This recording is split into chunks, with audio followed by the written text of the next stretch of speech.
কিন্তু আমি জানতাম না যে ওনারা ওই গুলি খাওয়া লোকটারে নিয়ে আসে পুড়ে ফেলাইবো। ওনারা আমার স্বামীর উড়ে এসেছে, পুলিশেরা গুলি করে ছাত্র জনতার উপরে, তখন আমার স্বামীর উপরে গুলি পড়ে। ওনারা গুলি কইরা তারপরে ওই জায়গায় ওই লাশগুলা কিছু মানুষ জীবিতই আছে, লড়তেছে, কিন্তু আমি জানি না আমার স্বামী মারা গেছিল কি না গুলি খায়া। কিন্তু গুলি অবস্থায় ভ্যান গাড়িতে উঠাইয়া ওনারা পুলিশের গাড়িতে পরে উঠাইয়া পুলিশে পেট্রোল দিয়ে আগুন জ্বালাই দেন গাড়িতে।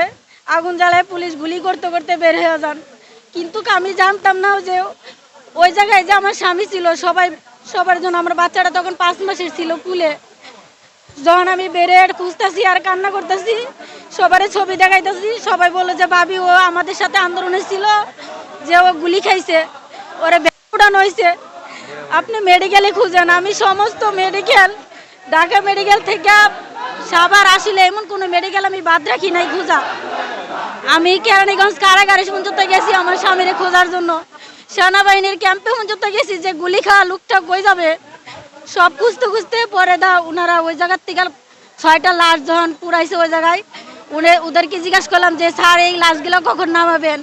ওনারা বলতেছে যে আমাদের উপর মহল থেকে অর্ডার আসলে তারপর লাশগুলো আমরা নামানো হইব। তখন আমি ঢাকা মেডিকেলে খুঁজতে এসে পড়ছিলাম ওই জায়গার থেকে, এনামের থেকে ইয়ার থেকে বললো যে সব যে ক্রিটিক্যাল রুগীগুলো আছে ওনাদের ঢাকা মেডিকেলে পাঠানো হয়েছে। আমার এই জায়গার থেকে যাইতে এদের 10টা বাজে গেছে। গিয়ে দেখি ওনারা 6টা লাশ দাফন, 4 জনকে বুঝাই দিছে আর 2 জনকে বেরস হিসেবে বুড়িবাজার আমতলা কবরস্থানে দাফন করছেন।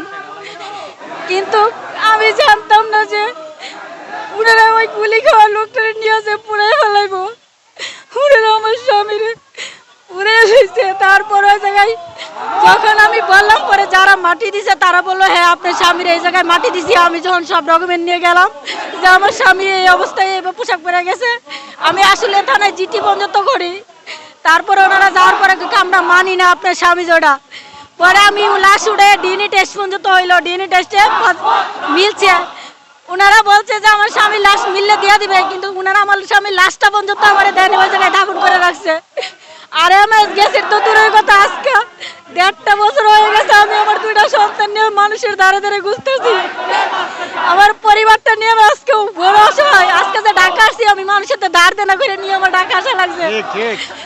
কিন্তু আমার সহযোগিতা পর্যন্ত ওনারা করে নাই।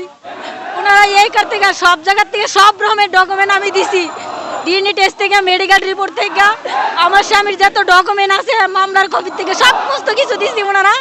তারপরও আমার স্বামীর নামটা সরকারি খাতার অন্তর্ভুক্ত করা হয়নি, ওনারা করে নাই।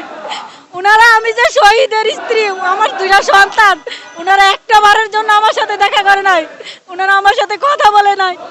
আমি বিভিন্ন দিন ওর না খেয়ে খেয়ে দৌড়তে দৌড়তে আমি ঘুরে বেড়াইছি এই বাচ্চাটা নিয়ে কোলে নিয়ে, কিন্তু কেউ আমার কাছে সহানুভূতি হাত বাড়ায় আসে নাই। এটা কেরম বাংলাদেশে আমার স্বামী শোধ করে দিয়ে গেছে, দেশ স্বাধীন করে দিয়ে গেছে, যে তার সন্তান স্ত্রী রাস্তায় ঘোরার জন্য।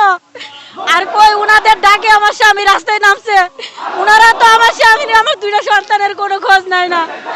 আজকে ইলেকশন আইসা পড়ছে, অথচ আমার স্বামীর নামটা গ্যাজেটভুক্ত করা হয় নাই। আমি একজন অসহায় মা, একজন অসহায় স্ত্রী হয়ে রাস্তায় ঘুরতেছি। আমার বাচ্চাগুলা বাবা কান্না করে, কিন্তু ওদের বাবারে আমি আইনে দিতে পারি না। এই বাচ্চাটা বাবা ডাক করছে, খালি আমার মা বাবা কখন আসবো। বড় ছেলেটা বলে বাবার কি তুমি আনবো না, আমি কখন কি উত্তর দেয়।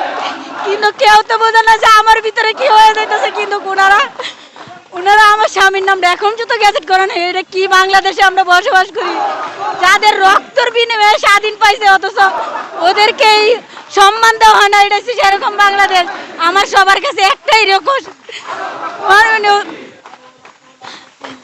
ডক্টর ইউনূসের কাছে, যে যারাই আছে সবার কাছে আমার একটাই অনুরোধ, আমার স্বামীর নামটা গ্যাজেটভুক্ত করা দেওয়া হোক, আমার স্বামীর সরকারি মর্যাদা দেওয়া হোক। আমার স্বামী যে দেশের জন্য শহীদ হয়েছে, আমি এটাই চাই সবার কাছে।